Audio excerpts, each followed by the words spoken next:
A visit to the Grove Ferry Pantry Pub and Inn.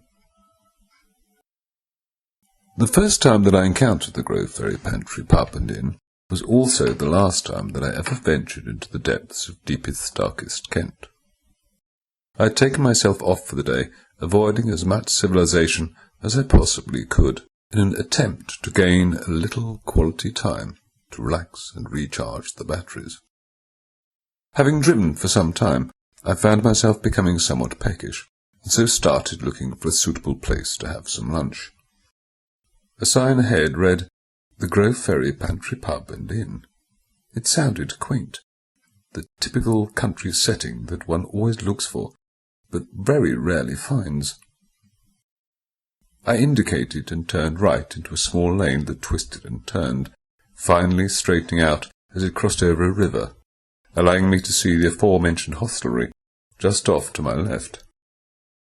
Following the road as it curved to the left, I turned to the left once more and entered a spacious car park. Climbing from the car, I stood and took a deep breath. Fresh air, I muttered to myself, as the warmth of the morning sun filled the azure blue sky. Pleased with my find, I walked over to the front door. A slightly weathered sign hung from a large ornate knob in the centre of the door, which read, "Come in, we are open." I pushed the door slightly. It swung open with a series of loud creaks. Entering the bar area, I could not help but notice the musky smell of stale beer that lingered ominously in the room. I found the old-fashioned atmosphere in my surroundings quite appealing. From behind the previously empty bar, a voice suddenly wrenched me out of my reverie. "Hello. Can I help ye?" Standing before me was a short but stocky fellow, horn-rimmed glasses balanced precariously on his nose, and a white stick clutched tightly in one hand. "Why, yes," I replied. "I thought I'd pop in for a bit of lunch." He leant forward across the bar. "Oh, you did you?" I glanced around. "Shall I take a table?" I inquired. "We're not selling tables," he said, eyeing me suspiciously. "No, we want our tables. I can do you some food, though." Right, that would be lovely, thank you," I replied, as I sat at a very old and rickety table. "My daughter will be with you in a moment, sir."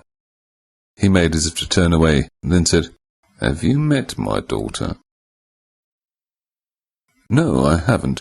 It's my first time here, actually." "Oh, it is it?" "Yes, it is," I replied politely. "Oh, she's a lovely lass, is our Jasmine." I have always found the name Jasmine to be one of those names that evokes images of the delicate and wondrous in nature, true beauty. As with the flower, a delicate aroma that teases the senses, one of nature's amazing creations. As it happened, Jasmine, just at that moment, came around the corner and into view. I was stunned.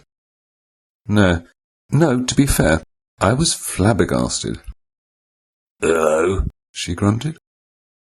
"You wanted something to eat?" I sat and stared for a moment, totally incapable of speech. Jasmine, the name I had mentioned earlier, brought to mind nature's amazing creations, was on this occasion not necessarily the name that I would readily have brought to my mind. Jasmine stood before me, all 7'6" of her. I had heard of the inbreeding of some of these country folk, but for the life of me I could not imagine what two species could possibly have interbred to produce Jasmine. I admit that some people are just naturally tall, but 7'6" is perhaps a little too tall. Once one had come to terms with Jasmine's height, the mind tended to settle a little.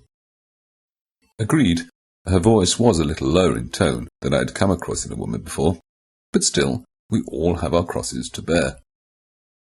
It was not until noticing her cloven hooves that I became a little fearful for my life. I will admit I did find this a little disconcerting. The landlord's voice broke the momentary silence. "I told you that she was a stunner." My mind was reeling. "Yes," I replied.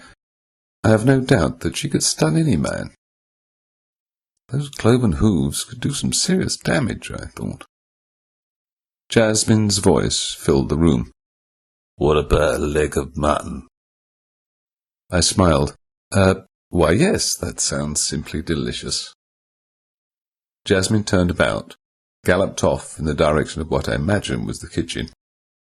The sound of her hooves thundering down on the flagstone floor made the entire building shake. Within a few minutes, Jasmine came trotting back in, carrying a very large metal platter. She placed the platter onto the table in front of me with a loud thud and grinned.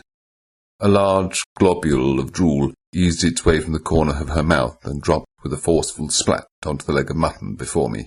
I looked down to my waiting meal. When they had said a leg of mutton, they were serious.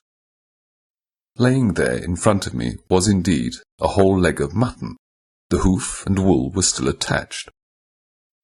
The fact that this leg of mutton was still twitching did raise my concern somewhat. I felt rather queasy at the notion that Jasmine might just have amputated the leg of one of her siblings. To this day, I cannot decide whether the globule of drool placed so delicately upon my main course was in fact some unknown seasoning, or the possibility that it was the first step in some hitherto unknown courtship ritual. A nagging thought kept going through my mind as I sat and stared at my lunch as it spasmed its way across the platter. Was there some long-forgotten rite of marriage that involved the eating of drool-soaked mutton? Some ancient law that only the offspring of unknown species might still remember, in their bid to ensure the survival of their place in the gene pool? I excused myself from the company by suddenly remembering that I'd left something of great importance in the car. I was in my car and moving at a high rate of knots in seconds.